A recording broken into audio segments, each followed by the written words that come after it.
yang tercinta Terus Khadijah bagaimana radhiyallahu hubungan anha dengan anak dan saya yang mengatakan sekolah zamiluni pesantren, Pak? zamiluni di atas ini di Mau atas. nanya, Qala qad khasyitu ala nafsi. Terima kasih, Bapak. Aku Assalamualaikum mengkhawatirkan warahmatullahi diriku akan wabarakatuh. celaka. Assalamualaikum warahmatullahi wabarakatuh. Alhamdulillah hamdan katsiran thayyiban mubarakan fi kama yuhibbu rabbuna wa yarda. Pemirsa Fatwa TV yang insya Allah dirahmati Allah, alhamdulillah kita bisa berjumpa lagi di program live interaktif, telepon interaktif, bertanya langsung kepada Ustadz Dr. Sufyan Baswedan. Nah, alhamdulillah acara ini sudah dirilai oleh radio anggota RTVC, yaitu radio Hang FM Batam dan radio Al Hikmah Banyuwangi. Nah, ada dua radio nih, baru awal sudah dua radio, alhamdulillah. Nah, untuk itu seperti biasa di awal acara, bagaimana kalau pemirsa sama-sama kita mendengar nasihat dari Ustadz Dr. Sufyan Baswedan terlebih dahulu. Ustadz, monggo Ustadz, silakan, waktu dan tempat kami persilakan. Baik, bismillah, alhamdulillah, wassalatu wassalamu ala rasulillah wa ala alihi wa sahbihi wa man wala amma ba'd. Assalamualaikum warahmatullahi wabarakatuh. Waalaikumsalam. Para pemirsa Fatwa TV, dalam acara interaktif pada sore hari ini, insya Allah kita akan membahas sebuah kitab yang diletakkan oleh Imam Al-Hafidh Ibn Hajar pada akhir dari kitab Bulughul Maram beliau, yang diberi judul dengan Kitabul Jami'. Dalam Kitabul Jami' ini ada sekitar 200-an lah ya, kira-kira 200 hadis yang berbicara tentang berbagai macam masalah, terutama terkait dengan masalah adab. Sebagai muqaddimah, karena ini adalah seri yang pertama, apa sih yang dimaksud dengan adab? Adab secara bahasa artinya khuluq atau perilaku, perangai, ya, akhlak atau perangai. Dan secara istilah dijelaskan oleh Al-Hafidh Ibn Hajar dalam kitab beliau Fathul Bari sebagai isti'malu ma yuhmadu qawlan wa fi'lan, menggunakan perkataan dan perbuatan yang terpuji atau memiliki perangai yang mulia, itu namanya adab. Apa pentingnya seseorang itu memiliki adab, menjadi orang yang beradab?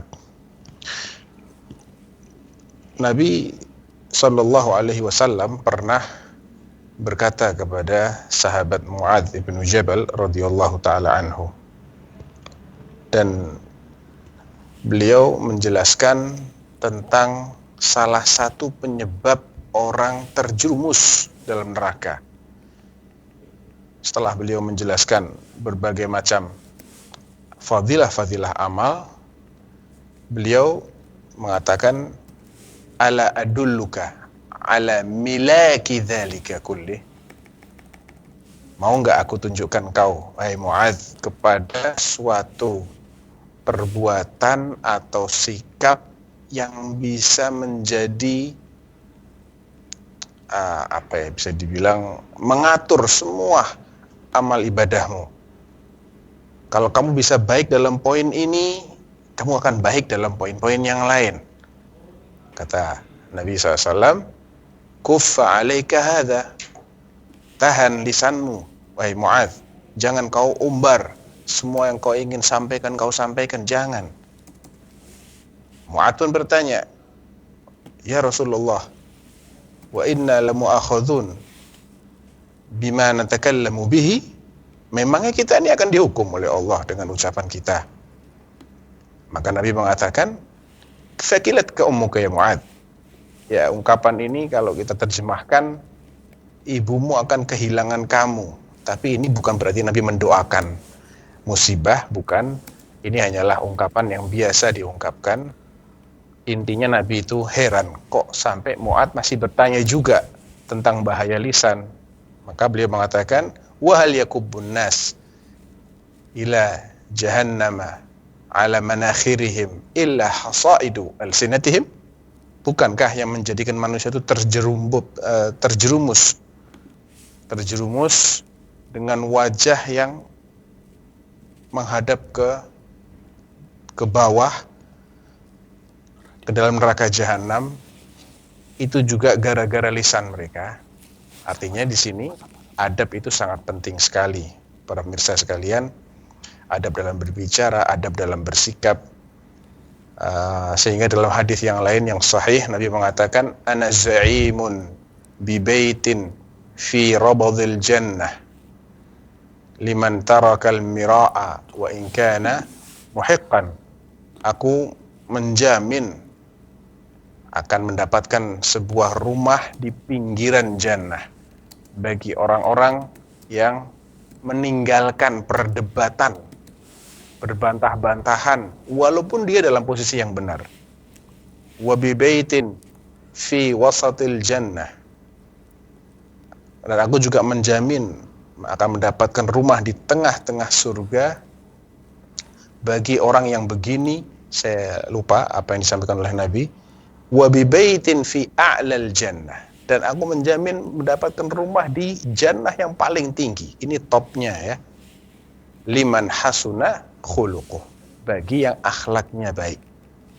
Jadi jelas sekali dari sini adab atau akhlak itu sangat penting. Dalam hadis yang pertama dalam babul adab, Al-Hafidz Ibn Hajar menyebutkan an Abi Hurairah radhiyallahu anhu annahu qala Rasulullah sallallahu alaihi wasallam, haqqul muslimi 'alal muslimi sittun. Hak antara seorang muslim dengan muslim lainnya ada 6. Yang pertama, idza laqitahu fasallim alaih. Kalau engkau berjumpa dengannya, salami dia, ucapkan salam kepadanya. Wa idza da'aka faajibhu. Dan apabila dia memanggilmu, mengundangmu untuk menghadiri suatu jamuan, maka penuhi undangannya. Wa idza stansahaka fansahhu. Kalau dia minta nasihat kepadamu, nasihati dia. Itu yang ketiga. Wa idza atasa fahamidallaha fashammithu. Kemudian bila dia bersin dan dia mengucapkan alhamdulillah, maka kau ucapkan kepadanya yarhamukallah. Itu yang keempat. Yang kelima, wa idza marida fa'udhu. Kalau dia sakit maka jenguklah. Wa idza mata fattabi'hu. Dan yang keenam, apabila dia meninggal dunia, saudaramu yang muslim ini, maka antarkan dia ke kuburan. Hadis riwayat Imam Muslim. Di sini Nabi SAW menyebutkan ada 6 yang menjadi hak sesama muslim. Dan sangat jelas keenam hal yang disebutkan oleh Nabi SAW ini semuanya berkaitan dengan akhlak. Ya, mengucap salam, kemudian memenuhi undangan, dan berikutnya memberikan nasihat, kemudian mengucapkan yarhamukallah manakala dia bersin, menjenguknya ketika dia sakit, dan mengiringi jenazahnya ke pekuburan. Semuanya berkaitan dengan akhlak.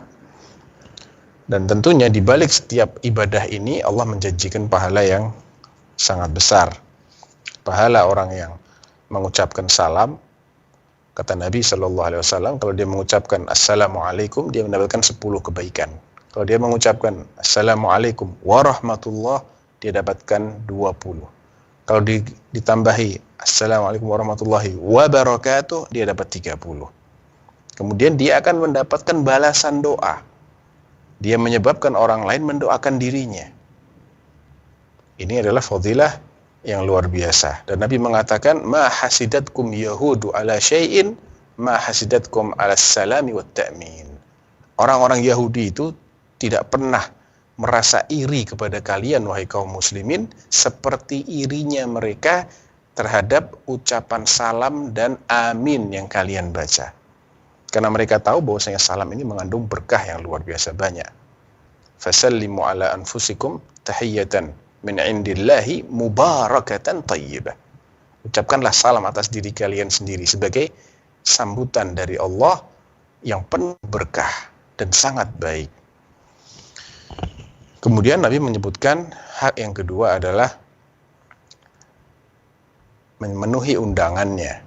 Undangan yang dimaksud bukanlah sembarang undangan, tapi lebih kepada undangan yang sifatnya seperti walimah misalnya, ya, atau undangan secara umum diajak untuk menghadiri jamuan makan, maka sangat dianjurkan seorang mukmin memenuhi undangan saudaranya. Bahkan ketika dia puasa sekalipun, puasa sunnah ya, bukan puasa wajib, kemudian dia diundang makan, maka dia dianjurkan untuk menjawab dengan doa, memberikan bacaan doa kepada orang yang mengundangnya. Dan dalam kondisi bila mana si pengundang ini tidak akan merasa lega atau akan sedih bila mana tamu yang diundangnya ini datang namun tidak makan, maka dianjurkan dia untuk memenuhi, mengabulkan keinginan saudaranya yang mengundang itu dengan membatalkan puasanya. Walaupun puasanya batal, akan tapi dia akan mendapatkan pahala, ya, karena dia sudah melakukan amal soleh, dan dia hentikan amal soleh itu juga atas anjuran dari Nabi SAW. Fa in kana idza du'iya ahadukum ila ta'amin falyatihi falyujibhu fa in kana muftiran falyat'am wa in kana sha'iman falyusalli. Apabila kalian diundang untuk menghadiri jamuan makan, maka penuhi undangan itu. Kalau dia sedang berpuasa, kalau dia tidak sedang berpuasa, maka hendaklah dia makan. Kalau dia sedang berpuasa, hendaklah dia mendoakan. Ya, sebagian ulama menjelaskan ketika orang yang didoakan ini masih belum puas misalnya, kalau dia tidak makan dan dia sedang puasa sunnah, maka bila dia membatalkan puasanya, insya Allah dia akan tetap mendapatkan pahala dasar dari ibadah puasa itu, dan sekaligus menyenangkan hati saudaranya. Karena memasukkan perasaan bahagia kepada sesama muslim itu juga besar pahalanya. Demikian juga dengan memberikan nasihat, karena agama ini adalah nasihat. Ad-dinun nasihah, kata Rasulullah sallallahu alaihi wasallam. Sehingga ketika seorang dimintai nasihat dan dia mampu memberikan nasihat, nasihat di sini adalah semua informasi yang bermanfaat. Semua ide-ide, masukan-masukan, pengarahan yang bermanfaat bagi sesama muslim itu masuk dalam bagian dari nasihat. Kemudian mengucapkan yarhamukallah ketika mendengar saudara kita bersin dan dia membaca alhamdulillah. Artinya ini bila mana orang yang bersin tadi membaca alhamdulillah. Adapun ketika dia tidak membaca alhamdulillah, maka tidak diperintahkan untuk mengatakan yarhamukallah. Kemudian membesuknya ketika sakit. Dalam sebuah hadis yang sahih, Nabi SAW mengatakan bahwa orang yang membesuk saudaranya yang sakit, maka dia akan didoakan oleh 70.000 malaikat. Ya, luar biasa. Dan yang keenam adalah mengiringi jenazah yang fadilahnya cukup besar, yaitu mendapatkan pahala sebesar gunung Uhud. Kalau dia ikut menyolatkan kemudian mengiringkan jenazahnya, maka dia akan mendapatkan pahala sebesar 2 gunung Uhud, ya, 2 qirat. Ya. Mudah-mudahan ini semua menjadi motivasi bagi kita untuk melaksanakan keenam hal yang merupakan hak sesama muslim tadi. Na'am, barakallahu fikum. Saya kembalikan kepada Mas Pongki. Baik. Masya Allah, jazakallah khair Ustadz atas nasihatnya kepada saya pribadi dan tentunya untuk semua pemirsa Fatwa TV yang menyaksikan live interaktif lintas daerah ini, lintas provinsi. Saya di Jakarta, sementara Ustadz Sofyan ada di kota Solo ya. Dan apakah Ustadz kita bisa mulai dengan pertanyaan pertama? Bisa. Baik. Sebelum itu pemirsa Fatwa TV, alhamdulillah saya baru saja mendapatkan informasi Tuah FM Riau sudah bergabung merilai acara ini. Tuah FM Riau, Tuah FM Kota Riau sudah bergabung merilai acara ini ya. Alhamdulillah, kita mulai pertanyaan pertama ya Ustadz ya. Ya, bismillah. Nah. Dari Yusrizal di Lampung Ustadz ini. pertanyaannya adalah apakah Nabi Khidir yang dikisahkan dalam Al-Quran masih hidup? Monggo Ustaz, fadhal. Taib. Pertama, saya mau memberikan nasihat dulu bagi saudaraku, para pemirsa kaum muslimin, bahwa bertanya itu adalah salah satu cara untuk belajar. Dan pertanyaan yang baik, pertanyaan yang bermanfaat, jawabannya itu bisa diamalkan atau menambah keimanan kita atau memperbaiki amal kita, itu pahalanya besar sekali. Masya Allah. Ya, oleh karena itu kita harus latihan nih menyusun pertanyaan-pertanyaan yang bermanfaat. Ya. Pertanyaan yang bermanfaat itu adalah pertanyaan yang ketika kita mengetahui jawabannya, itu kita mendapatkan tambahan ilmu yang bisa diamalkan. Yang bisa Bukan diamalkan. sekedar kita tahu saja gitu. Ya. Tahu kemudian apa setelah itu Ya, kita mau apain? Ya, Nggak ada betul, apa-apa kan? Betul. Gitu. Nah, pertanyaan yang bermanfaat itu akan memberikan kita tambahan ilmu sekaligus dorongan untuk beramal. Sehingga yang bertanya ini ikut dapat pahala nanti. Iya. Dapat pahala ketika Betul. orang mengamalkan, dia kan menjadi penyebabnya, begitu. Adapun pertanyaan Nabi Khidir masih hidup apa tidak, jawabannya sudah meninggal dunia. Kullu nafsin dha'iqatul maut. Pada dasarnya setiap orang yang hidup itu akan mati. Jadi selagi tidak ada dalil yang menyebutkan bahwa beliau masih hidup, berarti beliau sudah mati. Masya Allah. Baiklah, ini berikutnya ya sudah cukup ya, jazakallah khair Ustadz atas jawabannya. Berikutnya adalah ini dari Fauzi di Kota Bandung. Anak ini sini bertanya ya Ustadz, kalau ada orang yang melanggar hadis Nabi, lantas orang ini termasuk ke dalam kategori sombong atau ke dalam kategori kufur? Mohon penjelasannya Ustadz. Ini dalam pertanyaan Ustadz ada 3 nih Ustadz. Itu yang pertama, dari Fauzi ini ada 3. Itu yang pertama. Yang kedua, hadis melarang memotong jenggot. Terus kemudian yang ketiga, melarang yang memotong rambut model koza, yang potong, maksudnya yang potong sebagian sebentar, gitu. yang pertama tadi apa? Yang pertama hadisnya adalah kalau orang yang melanggar hadis Nabi ini termasuk kategori sombong atau dalam kategori kufur. Itu dulu. Hadisnya apa contohnya? Nah itu Disebutkan nggak? Tidak disebutkan Afan. Seperti itu Ustaz. Nggak disebutkan. Nggak disebutkan. Taib. Ya tentunya ada perincian ya. Melanggar tuh macam-macam motivasinya atau alasan orang melakukan pelanggaran terhadap hadis Nabi. Ya. Boleh jadi hadis itu termasuk hadis yang oleh ulama ahlul hadis diperselisihkan. Apakah dia itu valid ataukah tidak valid. Sebagian mungkin menganggapnya sebagai hadis yang dhaif, sebagian menganggapnya sebagai hadis yang hasan. Tentunya mereka yang menganggapnya sebagai hadis yang dhaif, ya tidak terkena konsekuensi hukum. Bagi dia hadis ini tidak wajib dia amalkan.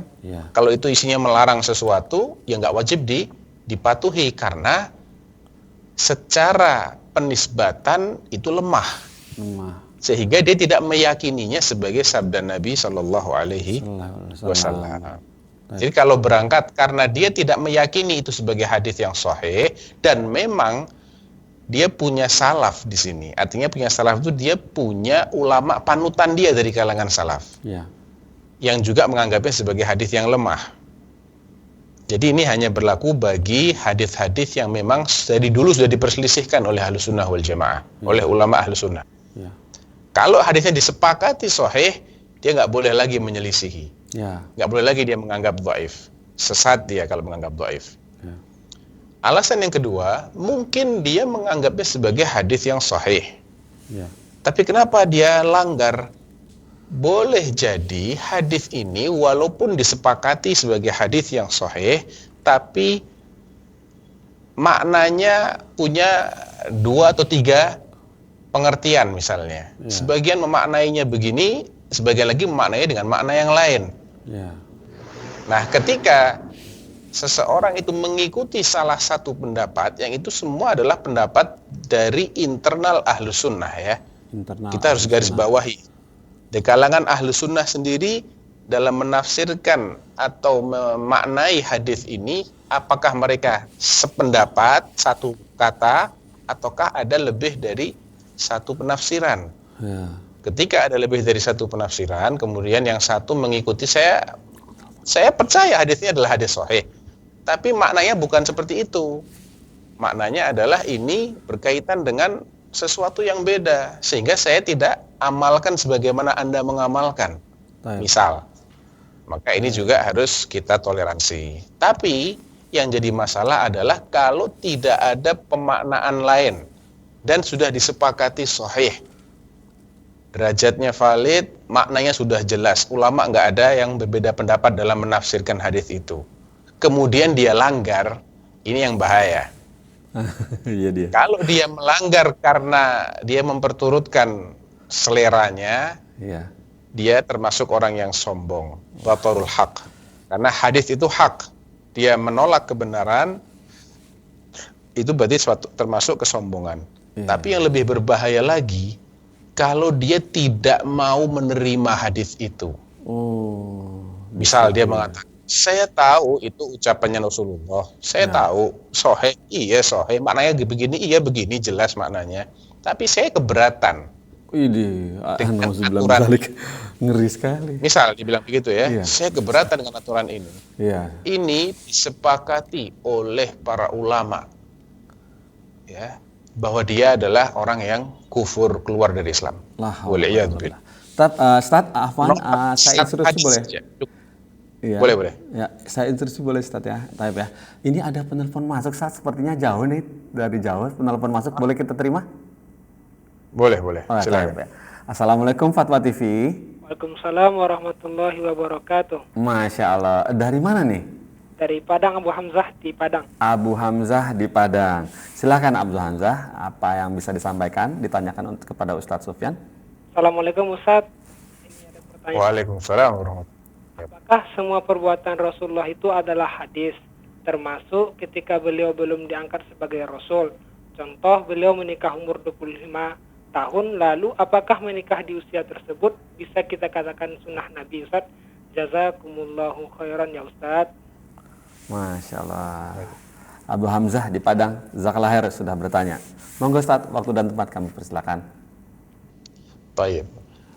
Kalau kita ingin mendefinisikan hadis menurut definisi ahlul hadis, maka semua yang dinisbatkan kepada Nabi itu namanya hadis. Mau itu perbuatannya, mau ucapannya, mau sikap-sikap beliau, atau penampilan beliau, ya, posturnya begini, rambutnya begini, cara berjalannya, maka itu semua masuk kategori hadis. Semuanya ya. Mungkin pertanyaannya adalah, apakah semua yang dinisbatkan atau semua yang dilakukan Nabi itu menjadi bagian dari syariat? Itu mungkin lebih tepat pertanyaannya. Kalau syariat kita harus amalkan, ya itu untuk diamalkan ataukah bukan? Jawabannya, mayoritas perbuatan Nabi atau perkataan Nabi memang bagian dari wahyu. Ada beberapa di antaranya yang itu adalah ijtihadnya beliau, pilihan beliau, tanpa mendapatkan bimbingan wahyu secara langsung. Ketika itu menjadi pilihan beliau, beliau bisa benar, bisa juga salah. Tapi bedanya apa dengan kita? Kalau beliau salah, beliau pasti akan dikoreksi sama Allah, nggak akan dibiarin. Masya Allah. Gitu ya. Gitu.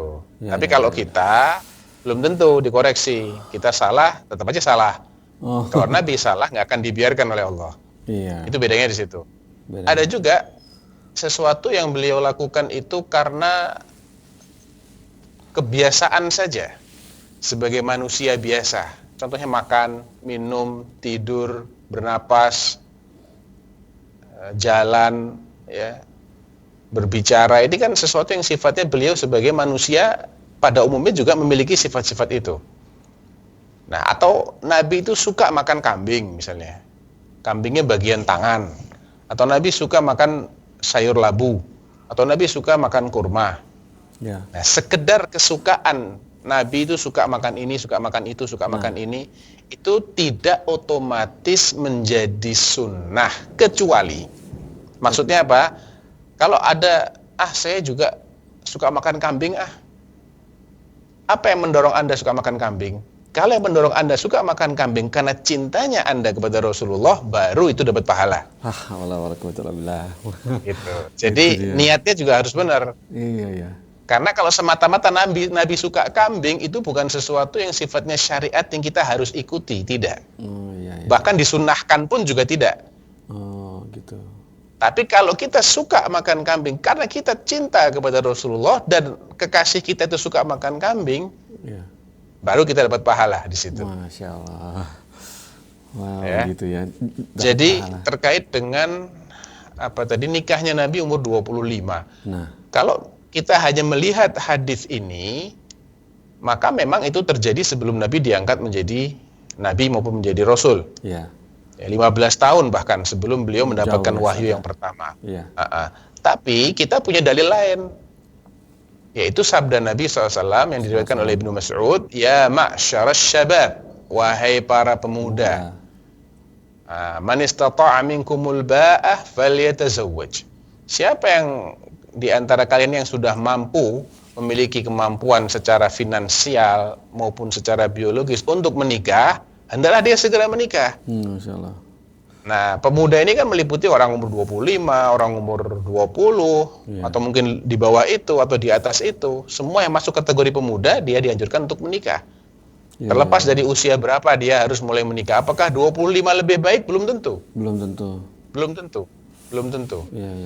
Kalau dia hidup di daerah yang banyak sekali godaannya, maka segera menikah itu yang paling baik. Jangan nunggu-nunggu 25 tahun. Iya.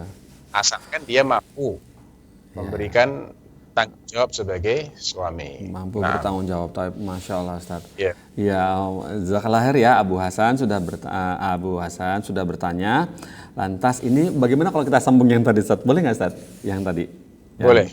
Jadi masalah kufur ataukah sombong itu tergantung pada apa yang melatar belakangi dia meninggalkan hadis tersebut. Kalau yang melatar belakangi sikap dia yang meninggalkan itu karena dia belum meyakininya sebagai hadis yang sahih, atau karena makna yang dia fahami itu berbeda, dan dia mengikuti salah satu penafsiran para ulama, ya, atau karena misalnya atau dua alasan itu, maka dia tidak dianggap sebagai orang yang kufur, ya. Tapi kalau dia menolak suatu hadis, nggak mau mengamalkan suatu hadis karena merasa aturan ini nggak pantas untuk saya amalkan, ini hanya pantas buat orang lain, ini bahaya. Bahaya. Jelas-jelas sombongnya, Ustaz, ya, itu ya. Alias dia merasa ada orang yang tidak terikat dengan syariat, boleh keluar dari aturan syariat. Ini bahaya. Ini termasuk salah satu penyebab kekafiran. Karena apa? Karena Nabi SAW itu diutus untuk seluruh manusia. Wa ma arsalnaka illa kaffatan linnas. Kami tidak mengutusmu kecuali untuk seluruh manusia. Selagi dia masih dibilang manusia, dia harus terikat oleh syariat. Masya Allah, Ustaz, jazakallah Ustaz atas jawabannya. Ini Ustaz ada penelpon masuk, kita tanggapi, boleh? Boleh. Baik, alhamdulillah. Fatwa TV, assalamualaikum. Waalaikumsalam. Masya Allah, dari siapa, di mana? Oh, dari Batu Sangkar, Sumatera Barat, Ustaz. Dari pelan-pelan, bicaranya pelan-pelan. Batu Sangkar ya, dari Batu Sangkar ya. Ya. Dari Batu Sangkar, dengan Bapak siapa, maaf? Hamba Allah, Batu Sangkar. Hamba Allah, Ustaz. Hamba Allah. Taib. Silakan, ada yang ditanyakan kepada Ustaz Sofyan. Assalamualaikum, Ustaz. Waalaikumsalam warahmatullahi wabarakatuh. Ustaz tadi kan ngomong ini walimah itu hukumnya, mendatangi walimah itu hukumnya wajib, Ustaz. Iya. Bagaimana seandainya di walimah tersebut ada acara musiknya atau organ? Sudah itu pertanyaannya? Bagaimana itu pertanyaannya, Ustaz? Baik. Ya. Jazakallah khair, Ustaz. Syukran, jazakallah khair. Ya, wa'alaikum. Nah, jadi memang pada dasarnya mendatangi walimah itu hukumnya wajib. Tapi wajibnya ini bisa gugur apabila ada kondisi-kondisi tertentu. Para ulama, terutama ulama kontemporer ya, menyebutkan kapan sih menghadiri walimah itu benar-benar wajib. Salah satu syaratnya adalah yang mengundang itu muslim. Itu yang pertama. Oh gitu.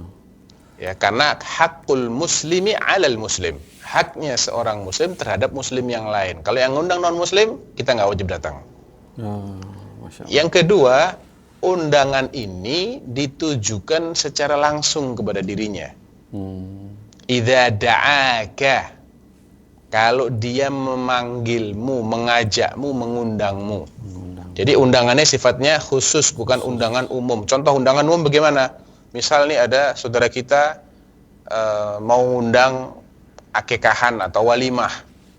Dia datang ke masjid, kebetulan habis pengajian, masih banyak orang di situ. Dia bilang, antum semua ana undang ke walimah putri ana. Ini sifatnya undangan umum.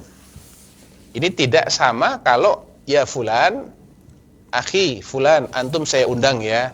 Atau fulanah, ukhti, anti saya undang ya. Itu namanya undangan khusus.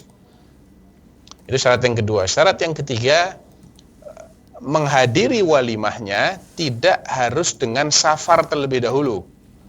Ada kalanya orang itu diundang untuk hadir walimah di luar kota. Iya. Wajib gak dia pergi keluar kota? Jawabannya tidak wajib. Oh. Tidak wajib. Apalagi kalau safarnya dia keluar kota itu menjadikan keluarganya ini mendapatkan madharat. Oh. Maka lebih tidak wajib lagi. Tapi seandainya dia tidak seandainya ketika dia safar itu tidak menimbulkan dampak negatif kepada orang yang dia tinggalkan, maka statusnya menjadi dianjurkan tapi tidak wajib. Oh, dianjurkan tetapi tidak wajib. Oh, ya, ya. Tapi tidak wajib, ya. Karena undangannya ini hanya bisa dihadiri kalau dia safar. Nah, safar tuh nggak wajib hukum dasarnya. Hukum asalnya safar tuh nggak wajib, kecuali untuk sesuatu yang tujuannya wajib, seperti untuk haji misalnya. Nah, Bagi yang belum pernah haji, atau untuk umroh yang pertama bagi yang belum pernah umroh. iya. Nah begitu. Taib. Masya Syarat Allah. yang keberapa sekarang? Keempat ya. Iya. Syarat yang keempat, undangan tersebut bukan yang mengundang itu bukan orang yang harusnya dijauhi, harusnya diboikot. Diboikot artinya tidak diakrabi gitu ya. Siapa orang yang harusnya dijauhi? Orang yang terang-terangan dia berbuat kemungkaran. Oh. Sebagai bentuk apa? Sebagai bentuk kecaman. Saya nggak suka dengan tingkah lakunya dia yang terang-terangan maksiat ini. Nah, kalau dia ngundang, saya juga datang ke sana, berarti nggak ada pengingkaran dong. Iya, betul. Berarti kita enjoy aja dengan orang-orang seperti ini. Iya, Gitu. iya. Betul. Atau dia adalah tokoh ahli bid'ah. Oh. Nah, sikap ulama ahlus sunnah terhadap ahli bid'ah itu jelas. Jangan bermajlis sama dia. Jangan datengin dia. Jangan keluar masuk rumahnya dia. Ahlul bid'ah itu harus dikucilkan. Karena bid'ahnya ini berbahaya. Ini dia menyebabkan banyak orang tersesat. Kalaulah pelaku dosa, pelaku maksiat aja harus dikucilkan, padahal maksiat itu hanya merugikan dirinya, maka ahli bid'ah yang menyebarkan pemikiran yang berbahaya itu lebih wajib lagi untuk dikucilkan. Sehingga kalau dia yang undang, jangan datang. Terutama bagi tokoh masyarakat, orang-orang yang menjadi teladan. Kalau dia datang, ini akan banyak orang yang akan ikut datang. Karena, si fulan datang, Pak Kiai datang. Itu Mas Pongki yang suka di fatwa-fatwi datang dia. Bahaya ini. Ya, jadi itu termasuk yang menjadi catatan ya. Iya. Kemudian juga yang ditanyakan oleh si penanya tadi, kalau ada musiknya bagaimana? Nah ini termasuk alasan yang menggugurkan. Menggugurkan untuk menghadiri ya. Karena tempat undangan itu adalah tempat yang di situ ada maksiat, dan maksiatnya ini yang melakukan tuan rumahnya. Harus kita bedakan antara kemaksiatan yang dilakukan oleh tuan rumah Atau dengan tamu. kemaksiatan yang dilakukan oleh tamu. Tamu, iya. Kalau maksiatnya adalah maksiat dari pihak tamu, Iya. itu tidak menggugurkan haknya tuan rumah. Oh, Hati-hati. iya, iya, iya, iya. Contoh, tamunya pada tabarruj, Nah, itu dia. tamunya tidak pakai jilbab. Iya. Kan itu tamunya, bukan tuan rumahnya. Tapi tuan rumah memfasilitasi tempat khusus bagi laki-laki, ada hijab di situ misalnya ya. Iya. Tidak saling melemparkan pandangan, Iya. itu urusannya tamu berarti. Iya, betul. Tapi kalau memang tuan rumahnya nyalain musik, ngundang penyanyi bahkan atau grup band, Iya. maka ini maksiatnya ini memang diprakarsai oleh tuan rumah. Tuan Itu rumah. akan menggugurkan haknya Iya, dia. Ya. Ustaz, Nah, kecuali satu pengecualian ini penting juga, kecuali kalau yang diundang ini adalah orang yang wibawa di hadapan tuan rumahnya dan dia bisa menghentikan kemungkaran itu, Masya Allah. maka dia wajib datang karena dua alasan. Yang pertama, karena dia bisa menghentikan kemungkaran. Ya. Yang kedua, karena dia diundang. Nah, ya. Tapi kalau dia nggak pede nih, aduh kira-kira kalau saya yang nasehatin didengerin nggak ya? Kayaknya nggak bakal didengerin deh, dia juga nggak begitu kenal sama saya, jangan datang. Ya, betul gitu ya tipsnya ya. Baik, Ustaz, ini ada penelpon masuk, boleh kita tanggapi, Ustaz? Ya, silakan. Boleh. Insyaallah, baik. Assalamualaikum Fatwa TV. Assalamualaikum Fatwa TV. Assalamualaikum warahmatullahi. Baik, dari Bapak siapa di mana, Pak? Ini Bapak Stikno dari Sungaliat, di Sungaliat Bangka Belitung. Bapak Sutrisno, Bapak siapa? Sutikno. Sutrisno. Ya. Sutikno. Oh, Sutikno. Ya, baik, di Bangka Belitung ya, Pak ya. Silakan, Pak. Betul. Ada yang mau ditanyakan. Assalamualaikum warahmatullahi Ustaz. Waalaikumsalam warahmatullahi wabarakatuh. Waalaikumsalam warahmatullahi wabarakatuh. Silakan. Ya, gini Ustaz, saya mau tanyakan nih, bagaimana hukumnya kita sholat di suatu masjid yang dibangun oleh komunitas para pegawai pajak. Pegawai pajak. Oh, Ya. gitu. Ya, mereka itu punya komunitas pegawai pajak itu, baik yang pensiun maupun yang masih aktif, mereka membangun satu masjid. Nah, itu bagaimana hukumnya kalau kita sholat di dalamnya? Kita termasuk jemaahnya di situ, karena jemaahnya nggak ada, itu ya. Itu. Karena tanahnya juga dibangun. Oh, salah. Qadarullah putus. Baik. Ya, terputus, Ustaz. Nah, apakah sudah bisa diambil kesimpulannya untuk bisa menjawabnya, Ustaz? Iya, saya jawab sebatas yang ditanyakan aja ya, Ya, yang lengkap pertanyaannya. Ya, silakan. Jadi bagaimana hukumnya sholat di masjid yang dibangun oleh komunitas orang-orang yang bekerja di pajak, Iya, pegawai betul. pajak. Pegawai pajak. Nah, hukum sholat ini ada dua macam ya. Ada hukum dari sisi sah atau tidak sah sholatnya. Ada hukum dari sisi boleh atau nggak boleh sholat di situ. Tentunya ada dua cabang. Kalau sah atau tidak sah, maka selagi tempat itu tidak najis, ya, tempatnya nggak najis ya, masjid suci. Kemudian syarat-syarat sholat yang lain dia penuhi, rukun-rukun sholatnya juga dia lakukan, nggak ada pembatal-pembatal sholat yang terjadi selama sholat, maka sholatnya sah. Oh, gitu. Ya, gitu. Ya. Masalah boleh apa tidak, nah ini bisa jadi sesuatu itu secara sah tidak sahnya dianggap sah, tapi dosa. Boleh jadi. Bagaimana, Ustaz? Tapi misalnya begini, misal orang yang berwudu, tapi airnya itu dia ngambil di warung, nggak beli. Ngambil itu air mineral dia ambil, dia pakai wudu. Wudunya sah nggak? Jumhur ulama mengatakan sah. Tapi dia dosa. Karena dia telah mengambil harta milik orang lain. yaitu air, walaupun airnya dipakai wudhu. Oh, itu. Iya. Begitu. Mencuri Nah, maksudnya masalahnya, ya? mencuri, Iya. ngerampas, mencuri, Ngerampas, bocoran. dan semisalnya Listriknya ini nyantel misalnya. Iya, begitu. Iya. Nah, terkait dengan ini tadi, dengan orang yang sholat di masjid yang dibangun oleh orang-orang yang kerja di pajak, saya tidak melihat, sejauh yang saya tahu ya, saya tidak melihat adanya larangan khusus terkait dengan sholat di masjid seperti itu. Jadi pada dasarnya tidak berdosa.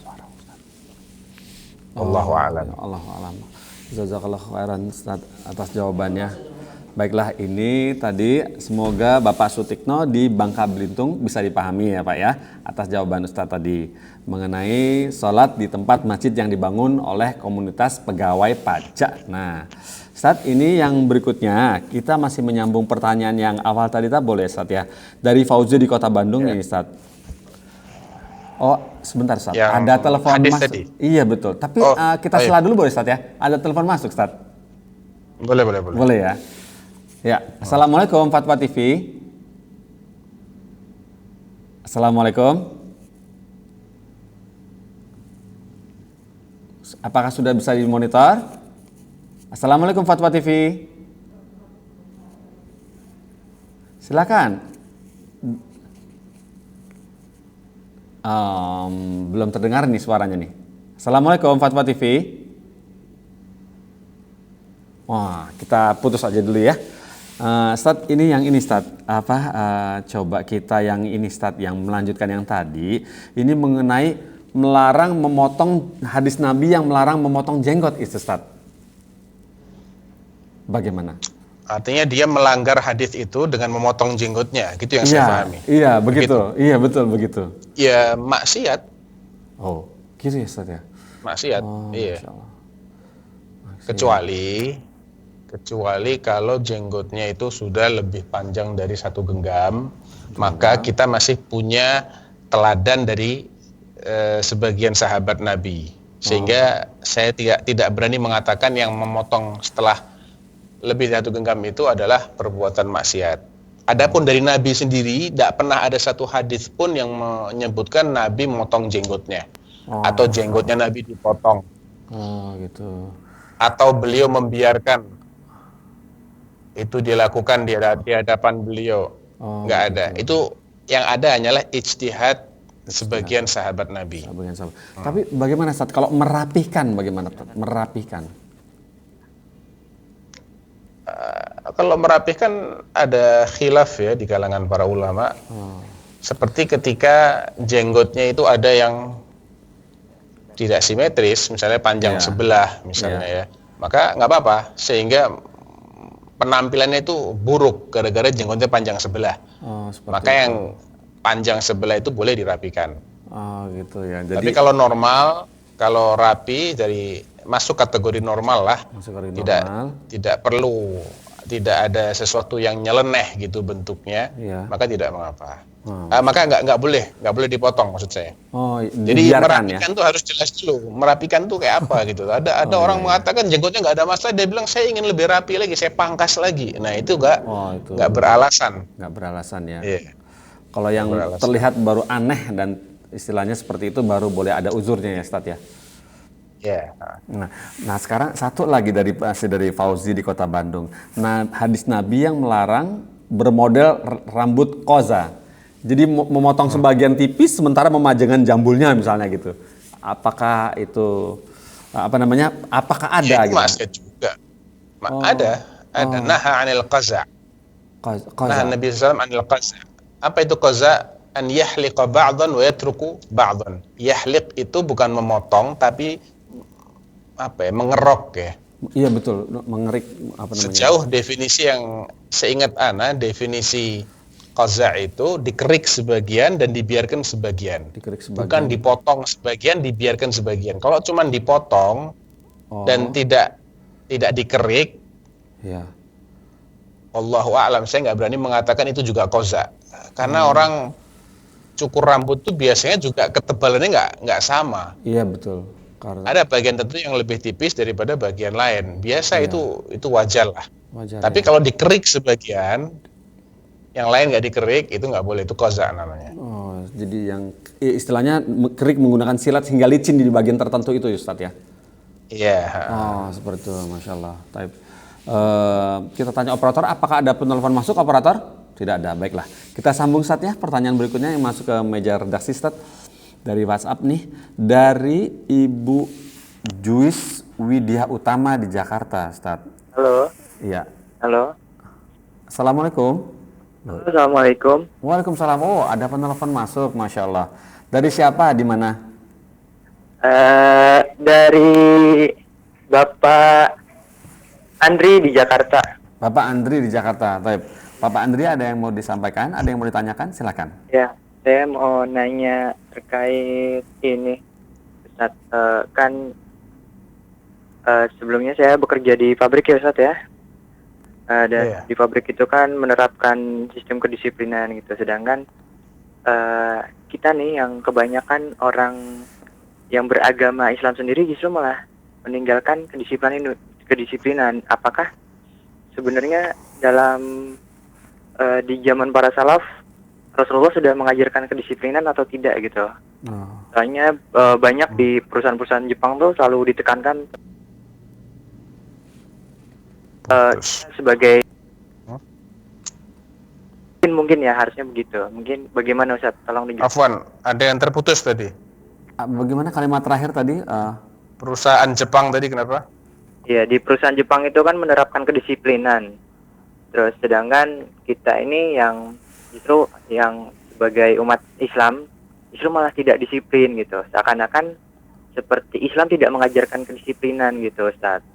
Nah, yang pengen saya tanyakan, apakah dulu di zaman Rasulullah itu Rasulullah dalam Islam pun sudah menerapkan kedisiplinan, Ustaz? Gitu. Oh, seperti itu. Sebentar ya, jangan diputus dulu ya. Ya. Disiplin yang antum maksud itu tepat waktu atau apa? Ya, tepat waktu diantaranya, terus tentang kebersihan, kalau di dalam perusahaan Jepang disebut dengan 5S, disebutnya sehat, bersih, dan segala macamnya gitu, Ustaz. Bukan masalah cara berpakaian ya? Iya, itu pun juga termasuk sih, Ustaz. Jadi ketika masuk pabrik Jepang tuh biasanya semuanya harus sudah disiplin, diperhatikan mulai dari pakaian dan lain-lainnya. Tepat waktu gitu juga. Baik. Kalau masalah tepat waktu, jelas itu perintah. Artinya syariat kita sangat menghargai. Oh, begitu. Nah, Ya. kalau ada orang yang tidak tepat waktu, berarti dia korupsi waktu di situ dan itu berpengaruh pada kehalalan gaji yang akan dia terima. Ya, harusnya seperti itu. Ya. Kecuali bila ada pemotongan ya. Misalnya telat 5 menit, gajinya dipotong. Oh ya. Artinya dia sudah membayar itu dengan berkurangnya gaji dia. Tapi kalau tidak ada pemotongan, dia dapat seperti orang yang nggak telat sama sekali. Ya. Berarti dia makan gaji buta pada atau selama dia telat tadi. Gitu ya. Kemudian masalah kebersihan, jelas kebersihan itu sangat dianjurkan oleh Islam. Ya. Dan kita harus bisa membedakan antara ajaran Islam dengan tingkah laku orang Islam. Ajaran Islam. Tingkah laku orang Islam tidak bisa dijadikan sebagai tolak ukur untuk menilai Islam. Oh gitu. Apaan terputus? Silakan, Putus. Ustaz. Ya. Jadi seperti itu yang kita harus bedakan. Kalau ada orang yang tidak mengamalkan ajaran Islam, yaitu orang Islam yang tidak taat namanya.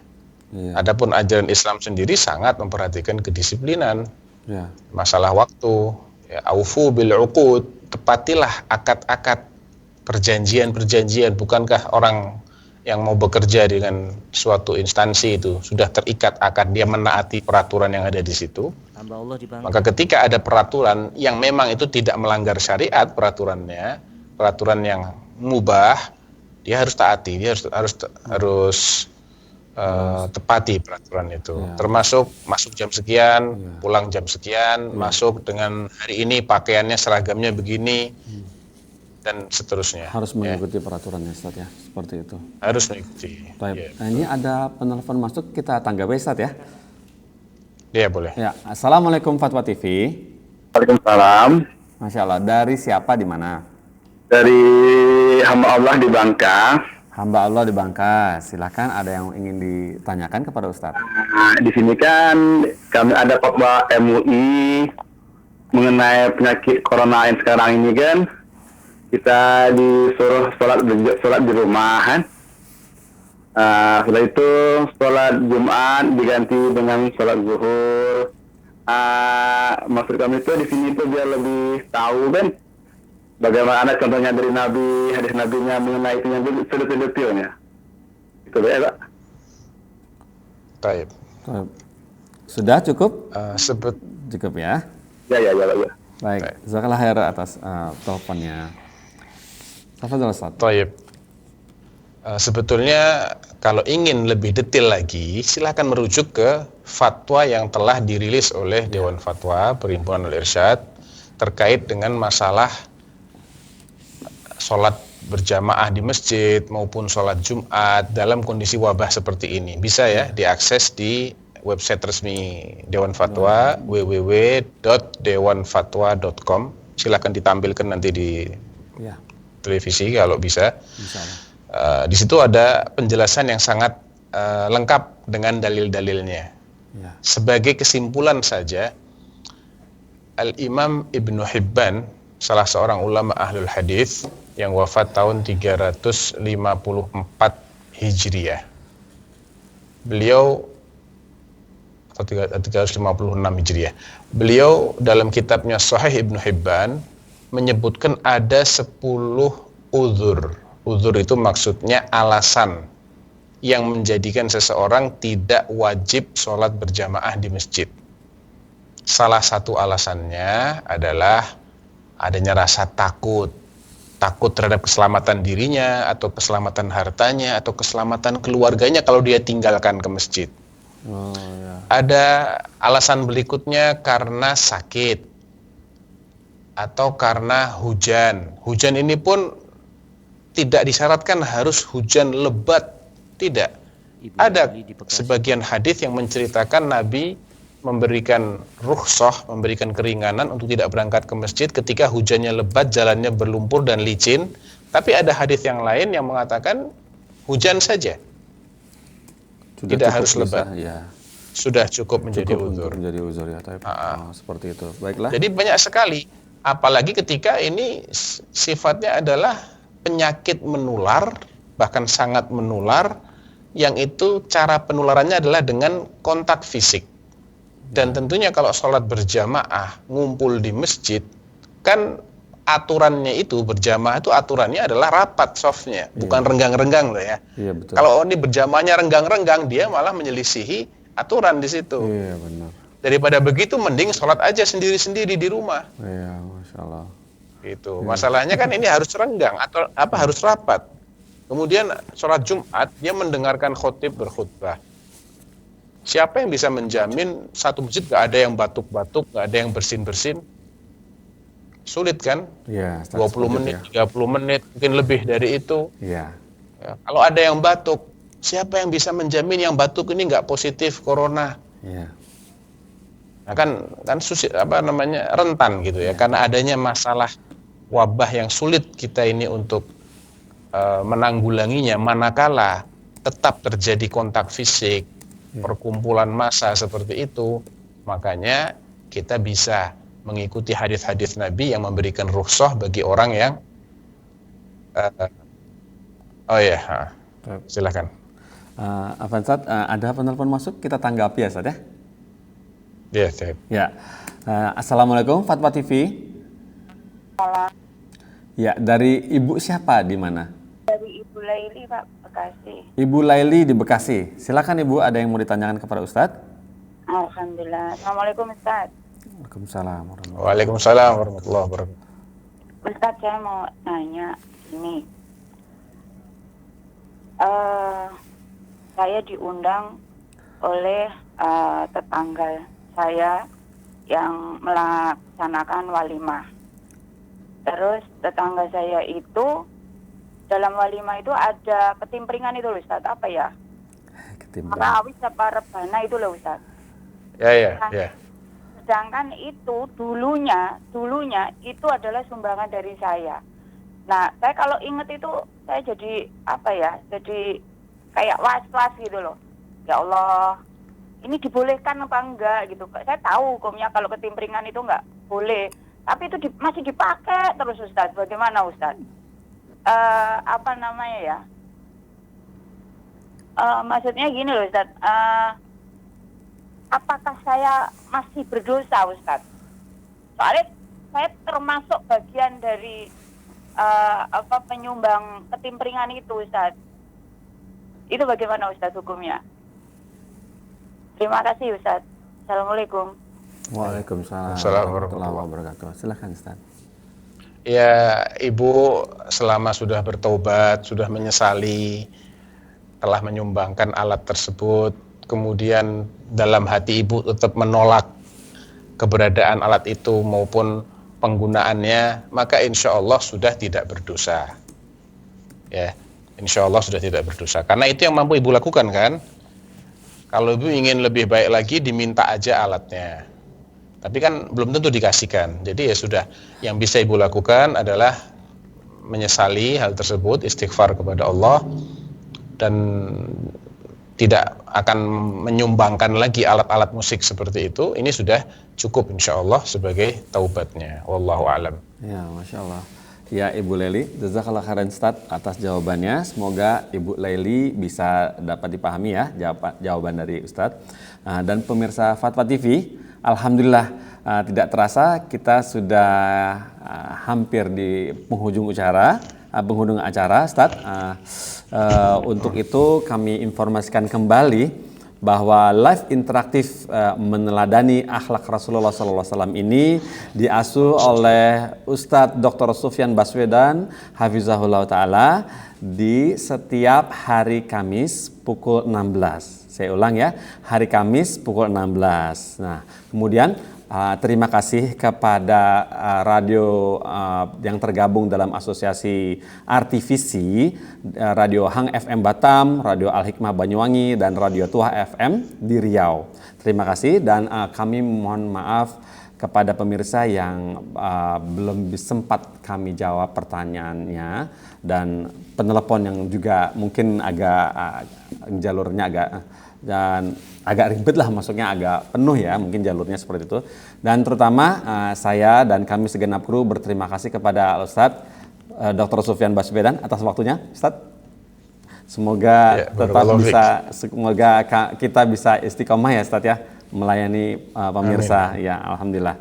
Baiklah pemirsa, untuk itu semoga kita bisa berjumpa lagi di pekan depan di hari yang sama dan pukul 16 yang sama.